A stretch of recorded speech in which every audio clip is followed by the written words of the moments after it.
सम्मानित मुल्क के मालिकों, आज नौकरी नहीं चाहिए, न्याय चाहिए आंदोलन को आज 31 दिन हो गए हैं और आज मैं दिल्ली विश्वविद्यालय पहुंचा हूं और हमने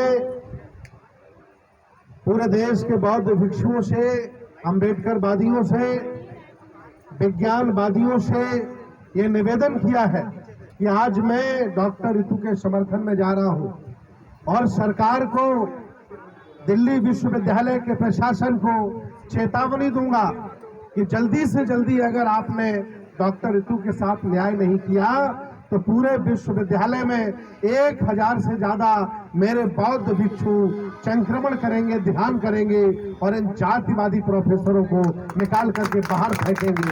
ये आज मैं ऐलान करने आया हूं। मैं बताना चाहता हूं, नौकरी का लालच होता तो डॉक्टर रितु अभी तक नौकरी ज्वाइन कर चुकी होती। उनका स्वाभिमान जागा है, उन्होंने डॉक्टर अंबेडकर को पढ़ा है, उन्होंने ज्योतिबा को पढ़ा है, उन्होंने सावित्री को पढ़ा है। याद रखना, जो संघर्षों को अपने सिरहाने पे रख कर के सोते हैं, युग जब अगड़ाई लेता है तो वही पैगंबर होते हैं। याद रखना, आज मैं दावे के साथ ये कहने आया हूं कि हम लोग संविधान के भारत में, बाबा साहब डॉक्टर अंबेडकर के भारत में, विज्ञानवादी भारत में, तर्कवादी भारत में इन जातिवादी लोगों के शिकार हो रहे हैं। इन्हें जब जब मौका मिला तब तब इन्होंने गरीब लोगों से, गरीब माताओं बहनों से स्तन कर बरूस वसूला है। इन्हें जब जब मौका मिला तो इन्होंने आगे हांडी पीछे झाड़ू बनवाया है। इन्हें जब जब मौका मिला तब तब इन्होंने एकलव्य जैसे लोगों के अंगूठे कटवाए हैं। ये आज भी अपनी फितरत से बाज नहीं आए हैं। आज भी ये मौका लगने पर, मूंछ रखने पर, घोड़ी पर चढ़ने पर, अच्छे कपड़े पहनने पर आज भी हत्याएं ये कर देते हैं। विचार करिए मेरे देश भारत के राजा महाराजाओं, मैं 85% लोगों को आज इस स्थान से संबोधित कर रहा हूं और निवेदन कर रहा हूं कि ऐसे ही आप अगर सोते रहे, ऐसे ही आप अगर मायूस बने, अकर्मण्य होकर के अपने घरों में बैठे रहे, तो आज डॉक्टर रितु के साथ हुआ है, कल तुम्हारी बेटी के साथ होगा, तुम्हारी पत्नी के साथ होगा। तुम्हारे घर से तुम्हें निकाल दिया जाएगा और घोषित कर दिया जाएगा ये भारत सरकार की संपत्ति है।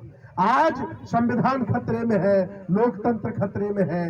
पूरे देश में ये माहौल बनाया जा रहा है कि मनुस्मृति लागू की जा रही है। ऐसे भारत में 85% लोग, 90% लोग जिनको आहत तक नहीं आ रही है, जो लोग कोठी, मकान, बंगले में अपने आप को सुरक्षित करके बैठे हैं, मैं पूछना चाहता हूं, जब संविधान ही नहीं बचेगा तो आपके पास कुछ भी रहने वाला नहीं है। आज मैं डॉक्टर रितु के साथ नहीं खड़ा हूं, इनके साथ साथ तमाम ऐसे लोग हैं जो हर साल, हर 6 महीने में, हर 1 महीने में अन्याय का शिकार होते हैं, जिनका हक छीना जाता है, जिनको मारा जाता है। IITN आत्महत्या कर लेते हैं। रोहित वेमुला मेरे बीच में नहीं रहे, वो सब लोग हैं जिनको जबरदस्ती प्रताड़ित करके मारा गया है। यही वो विश्वविद्यालय है जिसमें ये डॉक्टर रितु जो मेरे साथ खड़ी है, ये प्रोफेसर थी, ठेके पर प्रोफेसर थी और इसमें प्रधानाचार्य जो सविता रॉय है, जो जाति की भूमिहार है, ब्राह्मण है, वह ठेका लेके बैठी है कि सामंतवाद का ठेका हम चलाएंगे और दलितों को, मुसलमानों को, बहुसंख्यक आबादी को इस विश्वविद्यालय से निकाल करके फेंकेंगे। इस विश्वविद्यालय में पढ़ाने वाले प्रोफेसरों, ध्यान से सुन लो, आज डॉक्टर रितु के साथ हुआ है, कल तुम्हारे साथ भी होगा, कोई रोक नहीं पाएगा। स्वाभिमान जगाओ और डॉक्टर रितु के साथ खड़े हो जाओ। मैं पत्र लिख करके देश भारत के बौद्धों से, अंबेडकरवादियों से, 1 लाख संगठन चलाने वालों से, लाखों जिला अध्यक्षों से, लाखों प्रदेश अध्यक्षों से, लाखों भारत के अध्यक्षों से मैं निवेदन करूंगा कि आपका संगठन, आपका जुनून, आपका संगठन कब काम आएगा। अगर आज काम नहीं आया तो आपका संगठन किसी नाम काम का नहीं होगा। इसलिए आज इस मंच से शासन प्रशासन को, दिल्ली विश्वविद्यालय को यह चेताने आया हूं कि अगर आपने बहुत जल्दी निर्णय लेकर डॉक्टर रितु को न्याय नहीं दिया तो हम लोग अपना तंबू लेकर, अपना टेंट लेकर, अपना लंगर लेकर के विश्वविद्यालय के, दिल्ली विश्वविद्यालय के गेट पर आ जाऊंगा और यही रातें गुजारूंगा, यही लोगों को ज्ञान का पाठ पढ़ाऊंगा, यही मेडिटेशन करूंगा और यही लोगों को योग प्राणायाम सिखाऊंगा और लोगों को यहीं से अंबेडकर बात का पाठ भी पढ़ाएंगे। और अगर ऐसा हो गया तो तुम्हें यह विश्वविद्यालय खाली करना पड़ेगा। इसलिए बाज आ जाओ, जातिवादी लोगों, अन्याय ना करो। यह देश हमारा है, हमारे पुरखों का देश है। आप तो बाहर से आए हुए लुटेरे हो, ये हमारे पुरखों ने देश बनाया है। हमने तक्षशिला, नालंदा, ओदंतपुरी, विक्रमशिला जैसे विश्वविद्यालय बनाए और पूरी दुनिया को निमंत्रण देकर के शिक्षा का दान दिया है। हमारी वजह से, हमारे पुरखों की वजह से, सम्राट अशोक की वजह से, बुद्ध की वजह से आज भी भारत को दुनिया में विश्व गुरु कहा जाता है। हम उस परंपरा के लोग हैं। हमने कभी हिंसा नहीं की, हमने कभी किसी का हक नहीं छीना। हम लोगों से पिटते रहे, लोगों से सताए बने रहे, फिर भी हमने कभी भी एकता में, अखंडता में कभी भी हमने नुकसान पहुंचाने का काम नहीं किया। बाज आ जाओ जातिवादी लोगों और अन्याय मत करो।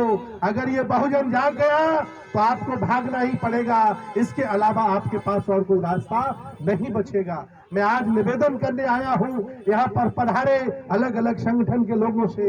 मैं बहुत बहुत धन्यवाद देता हूं एडवोकेट महमूद प्राचा जी को, जो आज वो एक योद्धा की तरह संघर्ष कर रहे हैं और इस केस को पूरा डील कर रहे हैं। बहुत बहुत धन्यवाद देता हूं डॉक्टर रितु को, तो देखिए जिसने छोटी सी उम्र में इतना बड़ा निर्णय लिया, कहा कि मुझे नौकरी नहीं न्याय चाहिए। मैं इस स्लोगन से बहुत खुश हुआ हूं और समर्थन दे रहा हूं। तन मन धन से हम आपके साथ हैं, जन से भी आपके साथ हैं और बहुत जल्दी निर्णय नहीं हुआ, न्याय नहीं मिला तो हमारे बनते लोगों की पूरी टीम विश्वविद्यालय में ध्यान करेगी, यही खाना बनाएगी और तंबू के साथ हम आएंगे, अपना बंबू भी लाएंगे और ये धरना फिर किसान आंदोलन से बड़ा चलने वाला है। ये धरना तानाशाह को झुकना पड़ेगा। उस किसान आंदोलन में भी हालांकि मेरे साथ ठगी हुई, हमें धोखा दिया गया और उन पहलवान बेटियों के आंदोलन में भी हमारे साथ ठगी हुई, धोखा दिया, लेकिन एक ठगो, अब की बार तुम ठगी नहीं कर पाओगे। आर पार की लड़ाई होगी और ये आंदोलन किसान आंदोलन से भी बड़ा होगा। मैं आज निवेदन करने आया हूं, जाग जाओ और संविधान के भारत में SC ST OBC के हकों के साथ खिलवाड़ नहीं करो। नहीं, ये जनता जाग गई तो तुम्हारे साथ भी अच्छा नहीं होगा। इन्हीं सब बातों के साथ मैं बहुत खुश हूं। जो लोग मरे हुए हैं, जो लोग किसी काम के नहीं हैं, वो अपने अपने घरों में बैठे हैं। जो जिंदा है और जिनमें स्वाभिमान जाग गया है, वो डॉक्टर रितु के साथ खड़े हैं। और मैं आह्वान करता हूं, चलाते होंगे अलग अलग संगठन, पैदा हो गए अलग जातियों में, ये तुम्हारे बस में नहीं था, लेकिन बेटी का अगर साथ नहीं दिया तो आपकी बेटियों के साथ भी ऐसा होगा, तो तुम्हारे साथ भी कोई खड़ा नहीं होगा। आओ हम सब मिल करके इस देश को बचाते हैं, संविधान को बचाते हैं और डॉक्टर रितु के मान सम्मान के साथ खड़े होकर इनका भी सम्मान बचाते हैं। बहुत बहुत धन्यवाद, बहुत बहुत साधुवाद, बहुत बहुत मंगल कामनाएं। आपकी जय हो।